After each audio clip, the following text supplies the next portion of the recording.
episode. The airline says that's how Lubitz described his condition in emails to the Lufthansa flight school when he was resuming his training after an interruption of several months. He wrote that the episode had subsided. The airline says he later passed all medical checks. Lubitz was piloting a commercial jetliner in March when authorities say he purposely flew it into a mountain in France. The head of a ministry that serves persecuted Christians worldwide says the situation in Pakistan remains tense for believers. The president and CEO of Open Doors USA, David Curry, explains that there's been a consistent push against Christians in Pakistan. Earlier this month, 17 people were killed in 2 suicide bombings outside 2 churches in Lahore.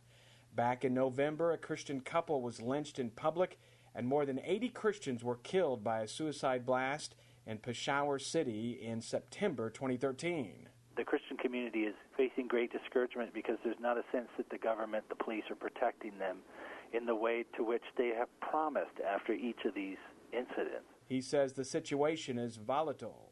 There's a fear of further attacks, of mob violence, both from people who are outraged at these horrendous attacks, but also for people who are rising up against Christians who protest. So it has the very makings of a tinderbox effect that could really get out of hand. Curry encourages Christians to pray for the peace of Pakistan for believers there. I'm Bill Bumpus. The defense has rested its case in the federal death penalty trial of Boston Marathon bomber Johar Tsarnaev. Defense lawyers called just 4 witnesses. The lawyers have admitted that Tsarnaev participated in the bombings, but said his late older brother was the mastermind. Law professor Robert Bloom of Boston College comments. To the extent that they can blame his older brother for everything that occurred, that's what they're trying to do. If Tsarnaev is convicted, the same jury will hear additional evidence to decide whether he should be put to death or spend the rest of his life in prison. Indiana's governor says he wants a bill by the end of the week that clarifies homosexuals will not be discriminated by a religious freedom law. AFN's Charlie Butts has reaction. Indiana Governor Mike Pence signed the religious freedom law last week to protect Christians and others from discrimination. After several days of intense backlash from homosexuals and their supporters, Governor Pence announced in a press conference his intent to amend the bill to make sure people of faith don't discriminate against homosexuals. Matt Barber is a constitutional attorney and founder of hr.2. This largely, from a material standpoint, mirrors the RFRA that President Bill Clinton signed into law years ago, and all this does is prevent governments from forcing individuals to violate their conscience in their dealings with other individuals. 19 other states have enacted religious freedom bills. Barber considers Pence's proposed amendment to the Indiana law disappointing because activists will now smell blood in the water. And they will not rest until this and all other religious freedom restoration acts are repealed, because their goal here is to force the affirmation of homosexual behavior and the homosexual lifestyle, and to do away with any public exercise or representation of Christianity. I'm Charlie Butts. And powdered booze is now legal in Colorado. Governor John Hickenlooper has signed legislation to regulate the sale of powdered alcohol in the state.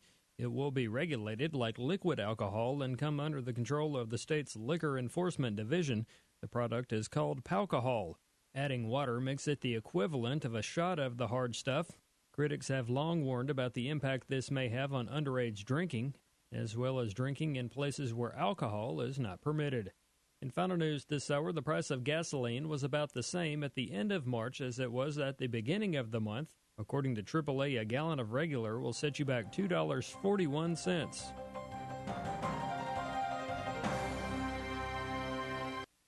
100 days, 100 subscribers at $7 will bring FirstAmendmentRadio.com to the minimum level necessary to sustain it through 2015. Go to support.FirstAmendmentRadio.com. $7 a month. Really, you can afford that for our Protestant First Amendment rights and the gospel of the kingdom message. Where your heart is, there will your treasure be also. Go to support.FirstAmendmentRadio.com. You're listening to FirstAmendmentRadio.com worldwide. Freedom is never free. We need your support today at FirstAmendmentRadio.com.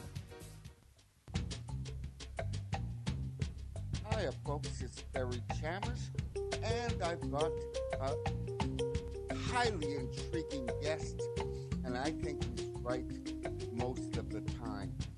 All right. Now, by the way, my CIA test, I was thrown into a dark... Well, what they did, first of all, they read a list of 30 words to me 3 times to see what I remembered. Then they threw me into a dark room I didn't see for a week.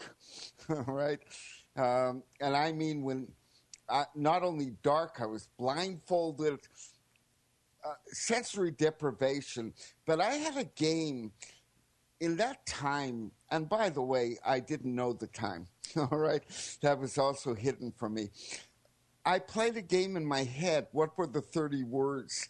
So I went through in my mind what the 30 words were. Now, after a week, I got, the first time around, I did pretty well. I got, like 20 of them. By the end of the week, I remembered all but 1 or 2. They said I had passed it. They'd never seen anyone like this. Most people remembered nothing. That was my CIA test, by the way. Eliot, I hated to interrupt you with that. No problem. Not a bad story, though, right? No. All right, Eliot, I've got 3 subjects. We're going to go and do them. Number 1, here's what you write, and I'm going to tell you outright that you got part of it right, but you got part of it wrong.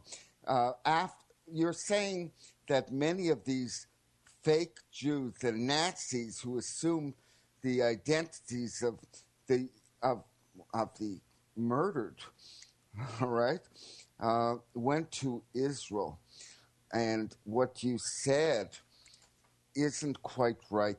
What you said is that what is going on under Netanyahu, and you're right here, he said that he attended New World Order schools, he sure did, and maybe a sellout to his people.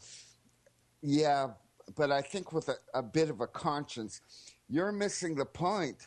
These Nazi Jews, they went to labor Zionist Israel. Now, Netanyahu was supposedly a descendant of the Irgun who were fighting them, and they were hunted down. They were executed by Jews. They were sent to Africa. The war was against the right by the labor Zionists who cut a deal with the Nazis called the transfer agreement. There, go to it now. What is Israel's role in this with that knowledge? Well, thank you. That's information that I'm going to be researching. I do know that. Oh, read my books then. Oh my goodness, this is I'm going to. I've been starting research. It's only been a short week, and I've been in like 10 court hearings. But Nathan Milikowski is his father, I believe, or his grandfather, or something to that effect, who was a Zionist activist. Again, when you say the word Zionist, look, I know you're a Jew. Labor Zionist. Even use a hyphen between G and D. But Zionism, labor Zionism was not Irgun Zionism or religious Zionism. They've been fighting the Jews. Oh, gosh. All right, away we go. Okay. So, I have problems with the state of Israel and what they're doing right now with putting ghettos up around people and torturing and killing them. That's Israel not a good doesn't torture. That's the whole problem with, look, what Israel did do is it joined with American Special Forces to train the original group that became ISIS in northern Jordan. And again, that's what they did do. The Arabs did the torturing after that to themselves. Well, I'm just saying in Palestine, when you put up walls and, Israel's putting up walls and putting people in walled cities, I call those ghettos. And when you start killing people in ghettos, whose land, obviously, you did occupy. Oh, gosh, I'm not going to do this. You've got this. This is just stereotypical. my feeling is that Israel needs to make peace with people, and we need to understand that it's not a problem that's going to go away through war unless we want to burn the whole house down. And so I am for peaceful negotiations of things. I understand the other side's feelings that they've been pushed out, and it's not that it's not true. So I get that. No, you're simplifying and I think the country was moving in a very good fashion up until the last few years. You're wrong. I'm not going to go through this. You have generalized. What we're talking about is labor Zionism. What you're talking about, the real criminals were the likes of Shimon Peres, who did murder Yitzhak Rabin for all kinds of different reasons. You got it wrong. All right, so I'm going on to the next subject. I won't let you continue with this. Do the research, read my books. You're going to have a very different impression. What bothers me is that this ISIS was not a creation. It was a creation of the West. Right. That's what bothers me. All right? So was all these things. We funded the Iran-Iraq war, funded both sides, put Hussein in there, Bush did, and funded them. And we created Osama bin Laden in that group of Al-Qaeda or Qaeda or whatever you call it. And we created them all. All. The whole Middle East is a creation. Look, Iraq as a country should never have existed. That was post-World War I. They threw in Shiites and Sunnis and Kurds into a hodgepodge that was really, it was irrelevant to the actual people. Mm-hmm. Oh, my goodness. I'm doing... All right, let's get back to you. Okay. You have a little bit of research to do on this one, and I've been spending my life trying to sort this one out. And you're right about the Jew Nazis coming to Israel. You're right about it. But you've got the wrong side of who brought them in and why. And, all right, let's go I don't claim to know all that. I just do know that part of it looks like the perfect places for a Nazi disguised as a Jew seem to be Israel and the United States, and then throw everybody off the scent by saying they went to South America, where we virtually captured out of millions of these people who disappeared into thin air. Some of them disappeared into Russian. Made the top Nazis, not the real good ones. They put them on trial, but all the rest found homes and new identities. And again, without the Vatican harboring them for 2-3 years after World War II, they wouldn't have found these homes. Now let's go into Listen, he's not Ratzinger. He's Benedict VI, and he's still alive, and he resigned for some reason. Dive into, well, you can call him Ratzinger, and his brother can be called Grigor, but this is a story. Go into it. Okay. Well, we know his history, correct? So we know what he... it's known, and it was known he was a Nazi, and he still became a pope, and no one objected. Let's do this. Okay, and that is because... Do you know why he became the pope?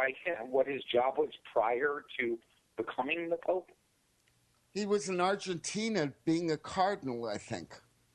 No, he was the head of the cover. He was the head of the cover-up of his brother George or Gorge or whatever his name is. Grigor. He was covering up all the pedophilia that was going on. He's been in charge of the movement to silence anybody who was bringing out that these pedophile, let's call them Nazis in disguise as his priests. Because remember, Hitler was killing a nice number of priests, too, and getting their identities. So now they had a good group of pedophiles disguised as priests, and they began a campaign to start making, I call them homo Manchurian candidates, people that could be, if you follow the Pink Swastika, the book, that they could convert these people at a very young age and destroy their psyches, kind of like a brainwash, leave them nowhere to go. You can't go tell your parents, you can't go tell the church, you can't go tell the police, nobody's going to help you. Now you're under their control, and they can use them to, let's say, put pages into politicians' offices. Let's say they can use them to set people up, little GHB in your drink. In the morning, you're with 3 young boys in bed with pictures all over you. You're now got your vote. You're not going to push a prosecution of a pedophile thing if you're actually, exposed. That has broken down a bit. There's been a lot of pedophilia exposed in the last 20 years. If the idea was to cover it up, it's come out. Well, and they did an incredible job of covering up. Scott Ratzinger nominated the Pope. He did a great job of it. These kids were terrorized. They became further victimized by the system because every time they were about to get help, suddenly the people turned on them. So here's the church putting in tons of money into the United States through, I can't remember the name of the organization, the top church organization. It'll dawn on me. But all this money is coming in from the church to buy off politicians, to drug them, to get them into these situations that compromise them, and knock out anybody who could have brought the church down with this, because this was widespread, systemic pedophilia of children. Just a question. Now, I'm not a super fan of the Catholic Church as a Jew, but pedophilia, I'm not sure that it was it widespread before the end of World War II, or did it start after World War II? Well, let's say that here. It's a great question, and I got a good answer, I think. There's 2 distinctions of homosexuality in my mind. You might, think differently. There are people who are genetically prescribed, let's say, to more female, more males. This is just using the male side. Dispositions. They're born that way. Nobody had to influence them. Excuse me? They became priests? No, just gay. Let's just deal with gay for a minute. There's 2 camps of gay, and pedophile, we'll get into that in a second. Right. Gay, you can be born gay, let's call it. I'm not sure that's true, but you're just disposed to that, and at a young age you can normally see they're into dance, they're not, the normal kind of hardcore men. Those are gay. And they've been around since Plato and whatnot, although Plato is the basis for the book. All of Greece at that time, you had a wife and you had your boyfriend. That's right. And little boys were part of it.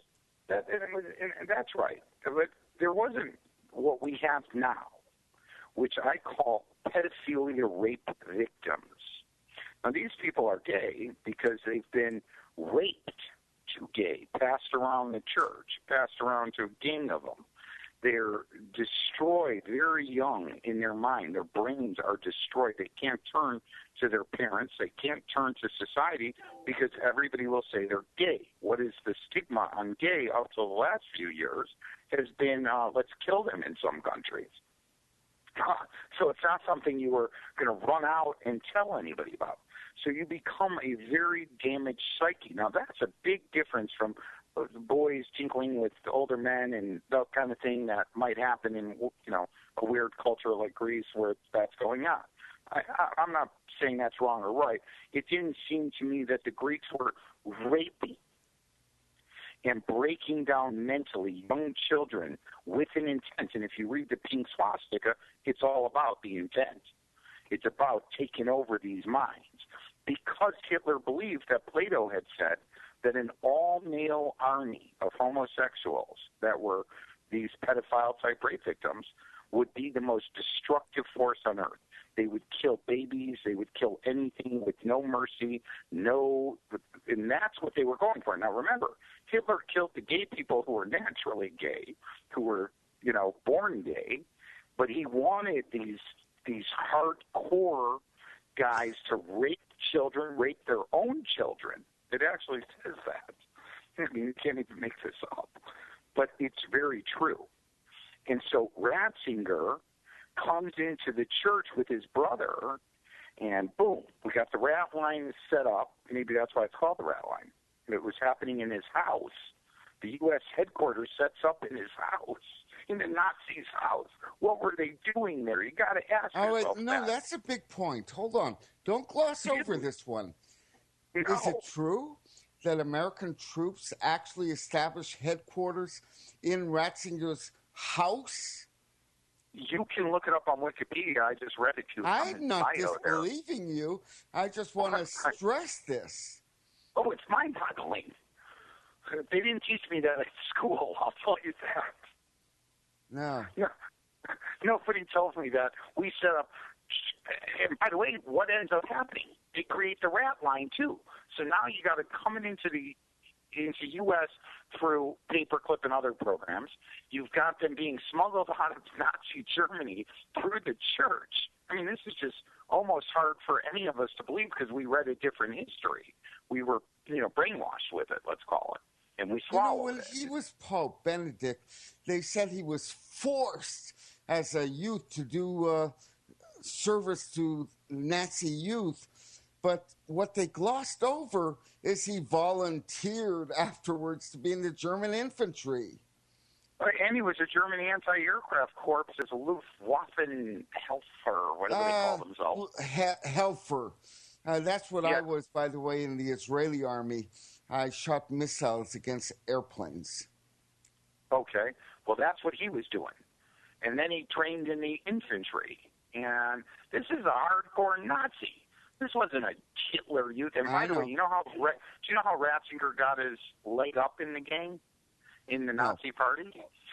There was a campaign called Aktien T4 of the Nazi eugenic program to turn in your disabled brothers and whatnot. He turned in his cousin, a 14-year-old with Down syndrome, who was murdered. And that, if you were one of the Nazis who would turn in your own family member to the party, you were considered prized. You were just what we're looking for in Naziville, meaning you were capable of anything.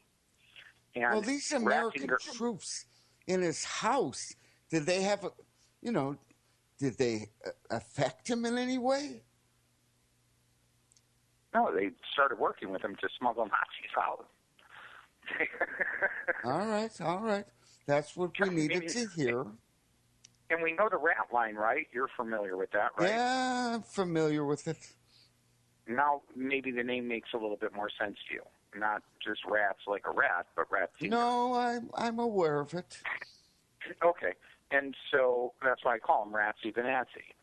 And believe me, I don't think that there was anything going on here than them trying to figure out how to take over the church. They needed to stop. The Nazis saw two issues that could affect them, the church and the United States of America. We were the death of Nazism. If we have freedom, everybody wants freedom. That's why it's so important right now that they take away our constitutional freedoms.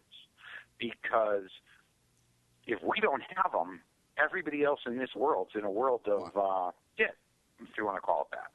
Because who's going to be the next country like us to step up and face this kind of terror and win? I'm not sure. Russia, they might be the last great hope. It's just kind of a frightening statement. We've got descendants all over the place, all right? Now, I want to go back to Ratzinger. So. And this is important. In the town of Traunstein, that's where the Ratzinger household was, his brother and upcoming pope joined their first seminary in November of 1945 at the St. Michael Seminary in Tronstein. I'm not sure I view that as a coincidence. Yeah. Neither do I. Obviously. All right, let's go on to how this future pope was being used and why. Well, I think that he at that point started the destruction of the church. He started importing people into the United States knowing of their Nazi background, getting them jobs in law firms as judges, in NASA, in the AMA, the head of the AMA. Well, that's Dulles. That's not Ratzinger. Well, Ratzinger is the guy calling Dulles, basically, and saying, here's some good Nazis who were part of the judge's trial. We got them out.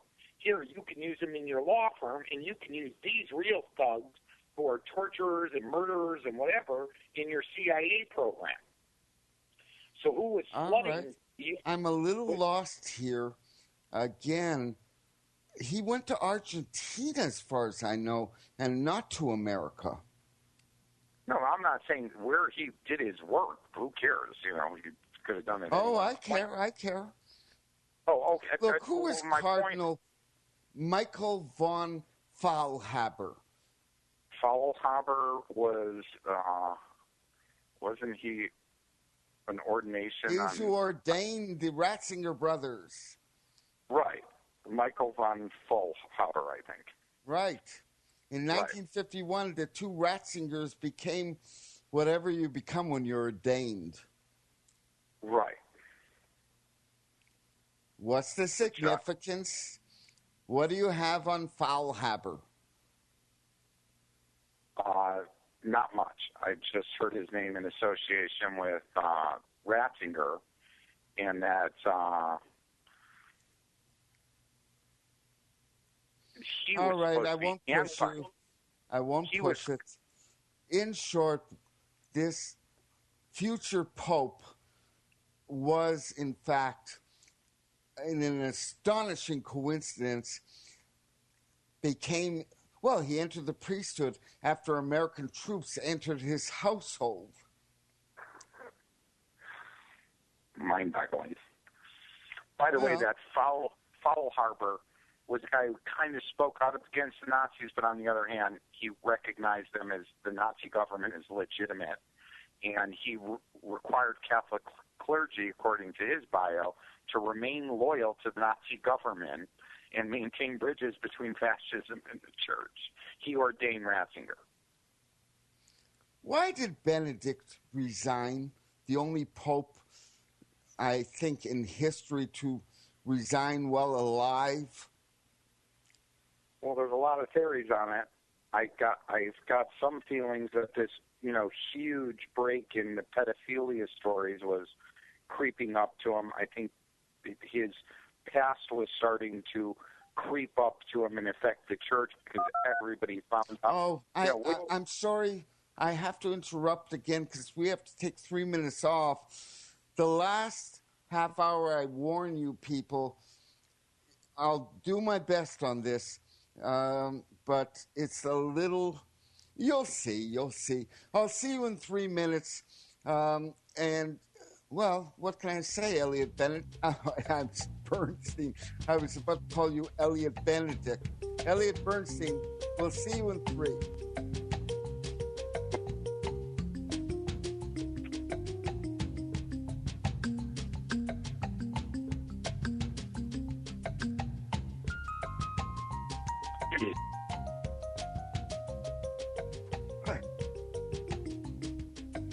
Yeah.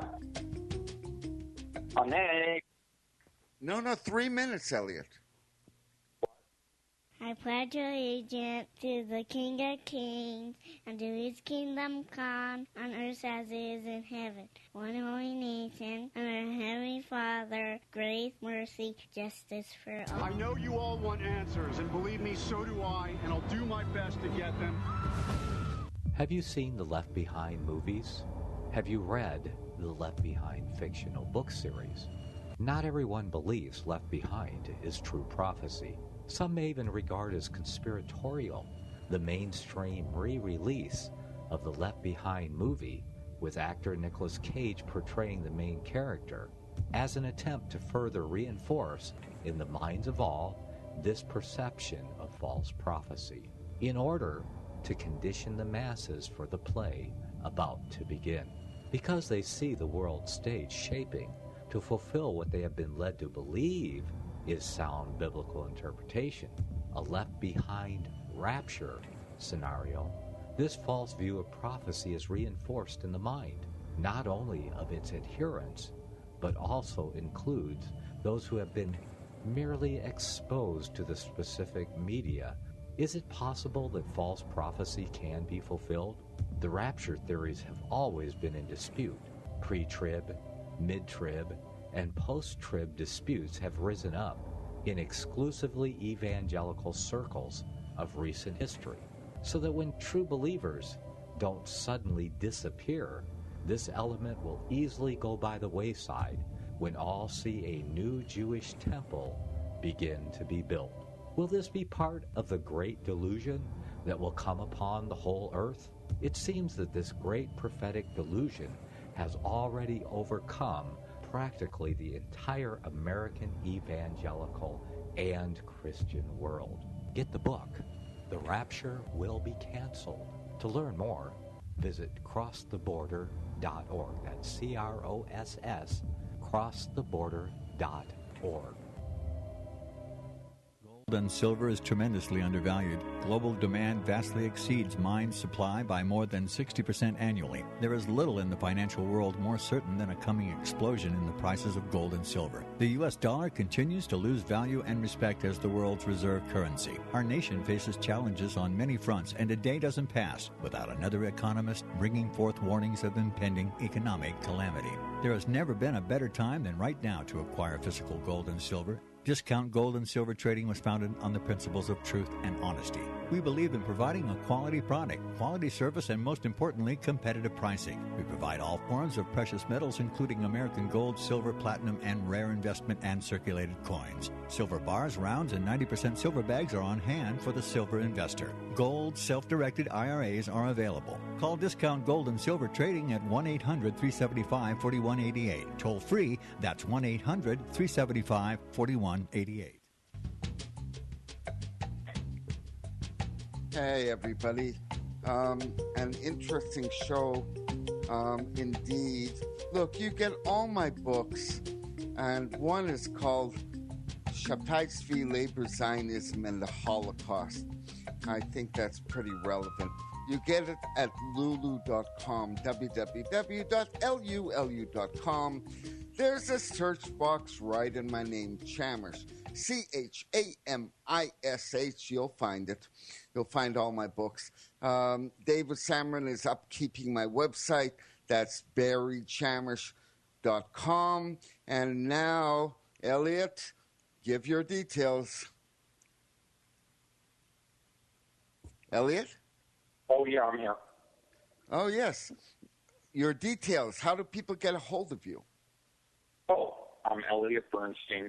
My website is www.iviewit.tv, and my email address is iviewit@iviewit.tv. Oh, you got to spell that. Oh, iviewit is like the three words, I view it.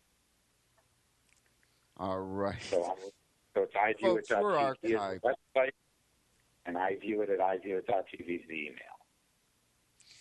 Anyone who missed it, we're at libertyarchives.com for a week, and you can pick up the information. One last thing before I go into an area that I'm going to do my best out of this, all right? Your personal work and what you do. The business with Ratzinger and pedophilia, when it got out, Ireland was very, very Catholic. And in the last 20, 30 years, it's gone down to maybe 5% go to a church anymore. It destroyed the Catholic Church in Ireland. What good? Tell me why and where it went wrong, or did this go right in some way? What? The pedophilia. Oh, where has it gone? No, well, I think you know what? Forget it. I'm not going to repeat. It's worked against them. Oh, it's turned into a nightmare. That because the cat got out of the bag, and I believe that is what brought down our friend Mr. Ratzinger, was that all of a sudden this stuff on the internet finally got out to the public, and the big secret and all the lies, and then all the kids who were raped through it were starting to get together in groups around the world. And, you know, there's a whole firestorm of who was covering this up for Gregor. It was the Pope himself that's what he was busy doing for years before he became Pope, was he was in charge of the pedophilia cases.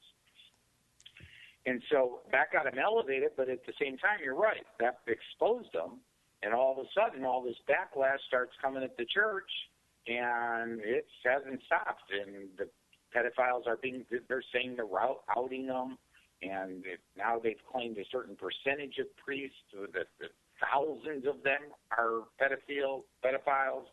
They've been covering them up, and now people know where they went, and it's easy to spot people. And people started actually to dig into who and what this guy was. And I think he knew he was going to be charged with crimes at some point. And the church certainly started to worry about his background, which got out. Meaning that this was a lot of it. Look, if his background could be covered, so could Bush, who Otto Skorzeny says is a Nazi sheriff, one of the architect families of the Nazi Party. And you just need to go to the Idaho Observer report on Otto Skorzensky's deathbed confessions, and the pictures pretty much show, I mean, I'm just a novice, but it looks like the Bush family. And so all of these things, since my technology is a big hand in it, have educated and brought in the information age that is exposing all of these lies we've been told and sold and brainwashed with for years. Yeah, and but yes, you're talking about a massive, massive crime spree, and I don't recall punishment. I mean, you can bring down the American banking system, housing system, and you get slapped on the wrist. You don't go to prison. And I'm not sure priests who rape little kids go to prison either. They're getting away with it. That's why, because the people in charge of your government aren't doing anything they're supposed to do. Because here, I always explain to people like this when we're dealing with these court battles and these judges who are out of control. I say it's like going to the Gestapo and pleading that the camp guards are beating you, and could you please have it stop? I mean, that's what's going on. You've got whistleblowers who are being turned into Mannings, where they've destroyed this kid. You got Snowdens, you got WikiLeaks, you got everybody who's trying to bring it out is being punished. So to be a whistleblower today, you're either killed at the bank, where you're called to suicide, or you're tortured by your government, who doesn't want to hear the truth, or you're Kennedy trying to bring out secret societies, and they don't want it to come out.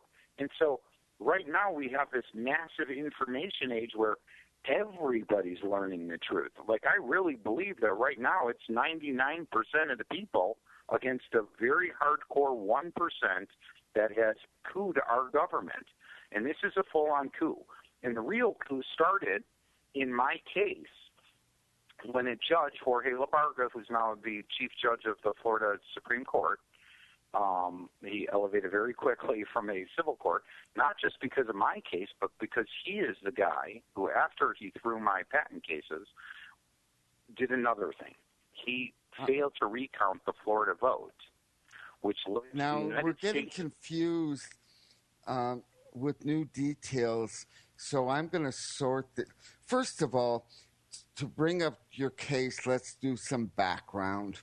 I believe I'm saying this properly. We start with Rossi, who let the cold fusion genie out of the bottle. Who is Rossi to begin with, and then go into cold fusion? Okay. My inventions aren't cold fusion. Those are the two greatest inventors in the history of mankind, Pons and Fleischmann. I've just been helping get the genie back out of the bottle and cold fusion back in the game. My inventions are what led to internet video, meaning without my inventions... Oh, no, let's go back to Rossi. Again, there's a lot... Okay, so Rossi picked up, about 20 years ago, two guys, Pons and Fleischmann, come out and say they have fusion occurring in a cold water fish tank with the price of putting $50 to $1,000. It had been $50 for 30 years prior. It goes to $1,000 overnight, basically. If you look at it, 30 let's start with what is cold fusion. Again, cold fusion. Follow my logic. It's good for you. Okay. What is cold fusion? Start with that. Okay. Fusion is, we all know what Hitler loved, splitting an atom and releasing the devil. And fusion is heating, which happens to the sun, and off, it grows you and grows your plants, and it's called sunlight. And it is a clean, fusing nuclear process that has very little that I've heard of at all in toxic waste. Now, it's always been thought, and we've done experiments here, but the amount of energy to compress two atoms together to fuse takes so much energy, you need the energy of the center of the sun to do it. So it didn't seem very practical that we should use all our energy to make a fusion reaction that puts off energy, but not as much as you put in. What these guys came out and said is they had discovered how to fuse atoms and gain more energy than was put into the system by a lot in a cold water fish tank using palladium rods. Good. It was That's replicated. Cold fusion. What does it do? Okay, it's energy for free that lasts forever. In fact, Lockheed Martin just said they're going to have a cold fusion generator that can power cities within 3 to 5 years. NASA wants to put one. The head of NASA came out and said, I know it's going to solve all the energy problems of the world, end starvation, be the most disruptive technology in the world, but I'm not interested in that. I want to put it on the back of a spaceship so we can drive straight instead of orbiting in space. We'll pass satellites we sent out 50 years ago in a few hours, and we'll be able to go mine for minerals and whatnot, the asteroid belt, other planets if necessary. Oh, gosh. That is such a jump. I would say you should stick with San Diego trying to turn salt water into drinking water before we go to the asteroid belt. That's right. Okay, well, I'm just saying what the head of NASA said. And then took patents out to make a space shuttle, a fusion, kind of like out of Back to the Future, where the car was driving on a fusion machine. So very similar to that. But you are right. The applications for cold fusion here on Earth today are exactly what he said he wasn't going to deal with. The end of energy consumption that rips up our planet. We don't need to rip anything up to do this. We don't have to drill. We don't have to destroy the ozone. We don't have to do any of that. This is a clean burning fuel that goes for a long, long time, okay, a lot of generations to come. We were told, look, Rossi sold the patent to, I've never heard of the U.S. investor Cherokee, but that put an end to cold fusion, apparently. Correct. And a little before Rossi, what happened was when Pons and Fleischmann discovered it, everybody replicated it. All these major universities came out, and they actually kept the studies going all these years, which just was released, and the price of palladium shot up again. But what happened was the CIA came out with a book called Bad Science. And then the government said anybody who is going to fund cold fusion will lose their fission funding. So every nuclear university studying nuclear reactions knew that if they went and tried to replicate this and continued in cold fusion, they would lose their fission studies in their fundings. And fission is, nuclear power plants, reactors, all this dirty stuff like Fukushima that's going to, just kill so many people for so many years from its radioactive Hitler-type byproduct. And so they smeared them because they knew that it was the end of the oil industry. And who does the oil industry fall back to? Our friends, the Bush, the CIA connection. And so they scared everybody out of it.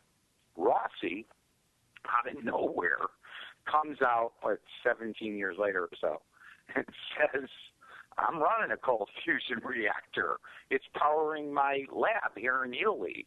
And then he went and powered a power plant with it. And at first, they tried to discredit it, but then all of a sudden all these universities said, hey, we didn't go into any future studies of this, but we've been keeping our reactors going, and it works.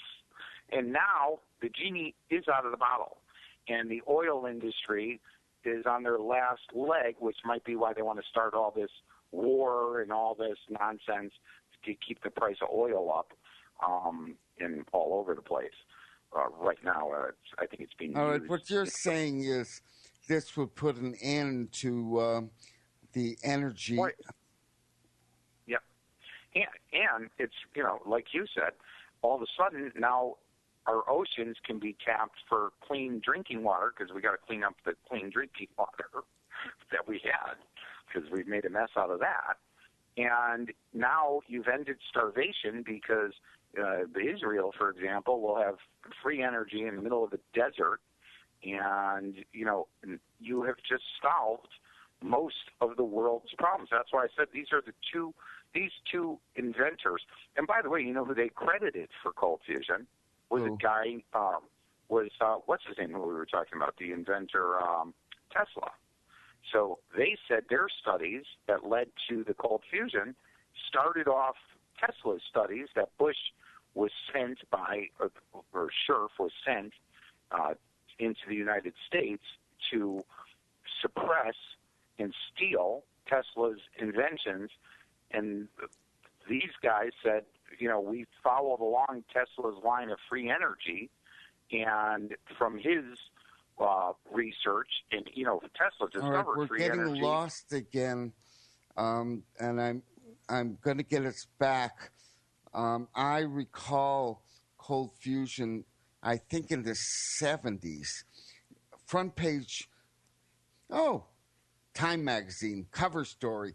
It was the energy of the future. It was really a big deal for a while, and then it wasn't.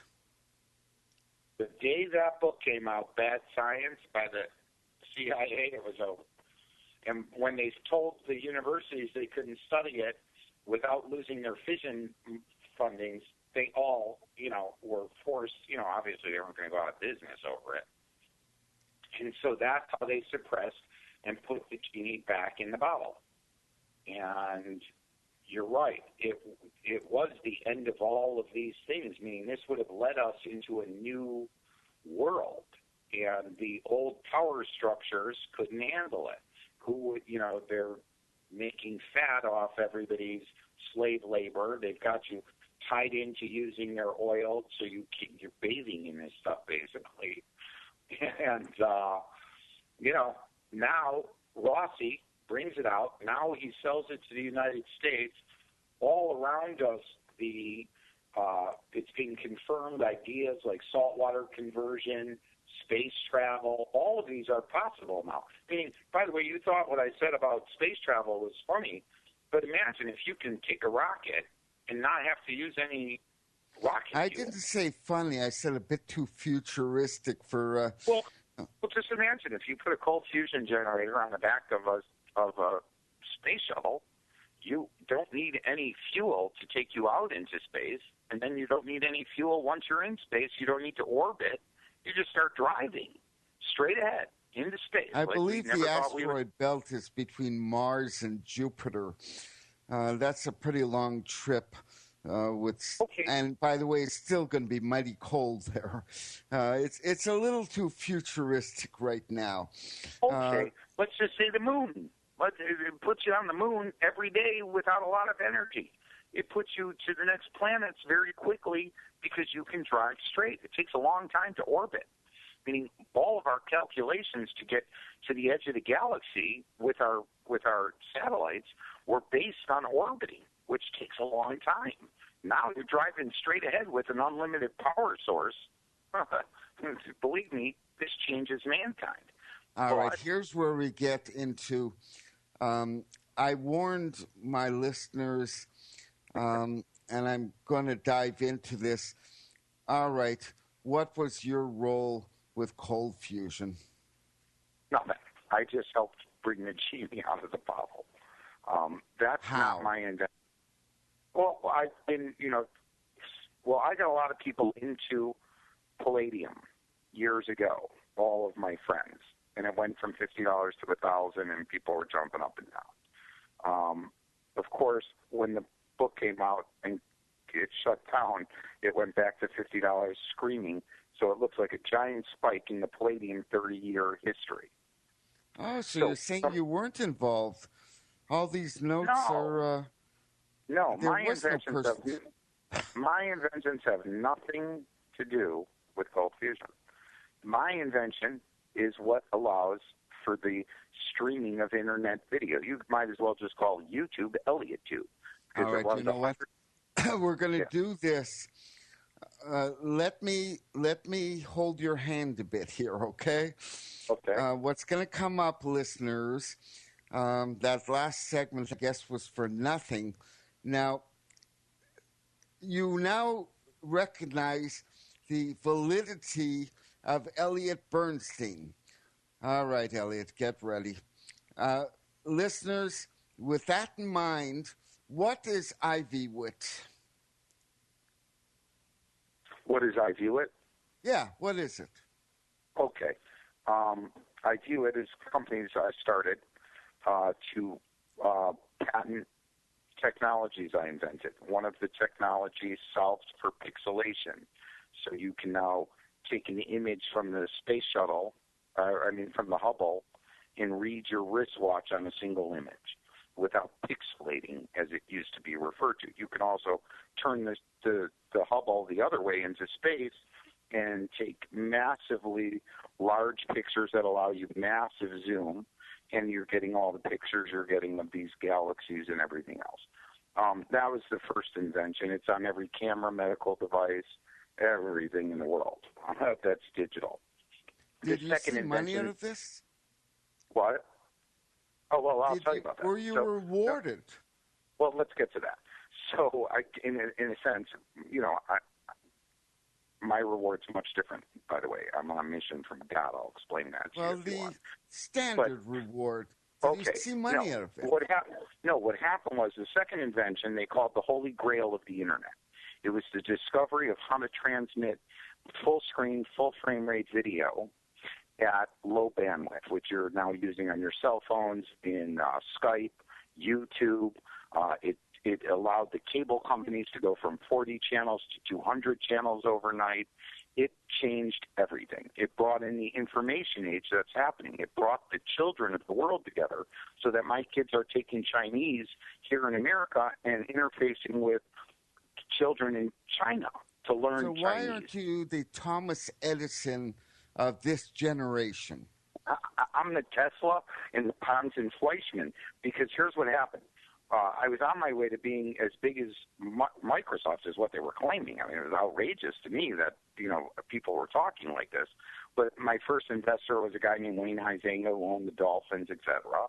I then brought in next funding from a Crossbow Ventures, which was started by Steve Warner, who started the Merrill Lynch private fund. And then we were going for a public offering with Wachovia Bank, a private placement memorandum. I was at a Warner Brothers meeting, and Warner Brothers informed me that the patents that this guy from IBM, who was running my company, that he had shown them were not on file with the United States Patent Office, and what was on file was a bunch of crap. And it knocked me down. He also said I was in a lawsuit with my law firm. Well, don't you have Road. copies at home? Couldn't you produce the... Well, what then happened was we investigated the claim, and we found that, oh, my God, my patent lawyer put 90 patents in his own name. Became more famous than Edison, suddenly with all to do with my technologies. Then we found... Why wasn't he disbarred?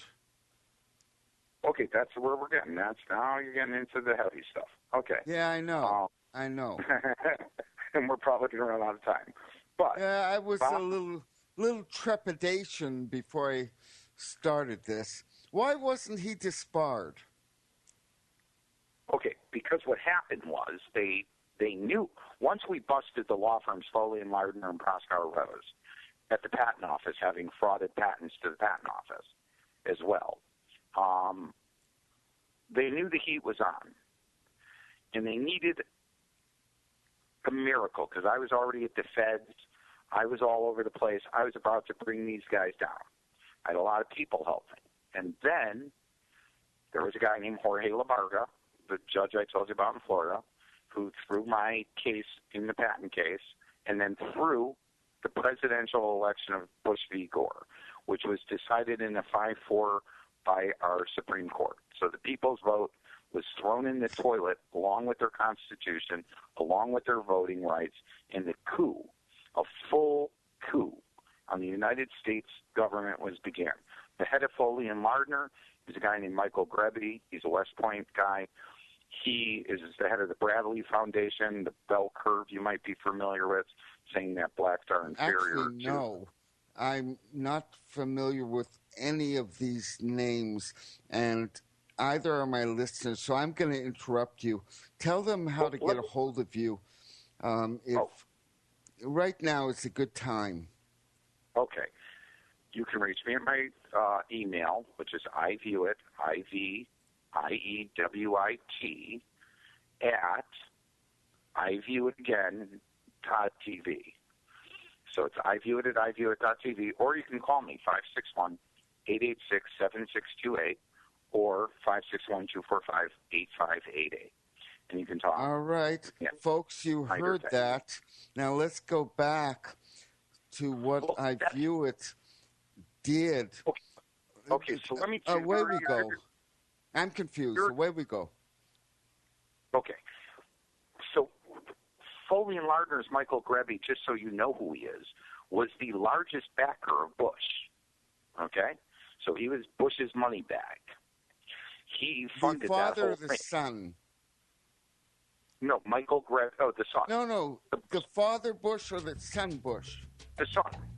Okay, I got it. So he's right. Now, he was also... you know what? I'm sorry, Eliot. We ran out of time, but it was a good show, and I hope it helped you as well. Thank you, Eliot Bernstein. And this is Barry Chamish. We'll see you next week. And watch out for this Friday, Israel. There could be trouble. It's Pesach time. See you later, folks. If you'd like to get a copy of this program, you may subscribe and thank you, Barry, FirstAmendmentRadio.com for only $45 a month. And you'll receive an MP3 CD weekly of all of our programs. As a bonus, we'll send you a password for our audio archives online. That's a $15 value. Or you may request any month of any program on one MP3 CD for a minimum donation of only $25, or any single program on tape, MP3 CD, or CD for only $15. You may do all of this online at FirstAmendmentRadio.com. Just follow the instructions to make a donation or subscribe. You may also adopt an hour of your favorite program. Please don't forget that most of the programs on FirstAmendmentRadio.com are listener-supported. Don't do Internet? Then call 559-781-3773 and we'll be honored to help you. Thank you from all of us here at FirstAmendmentRadio.com. Barry? Hello? Hear it first on FirstAmendmentRadio.com and FirstAmendmentRadio.net.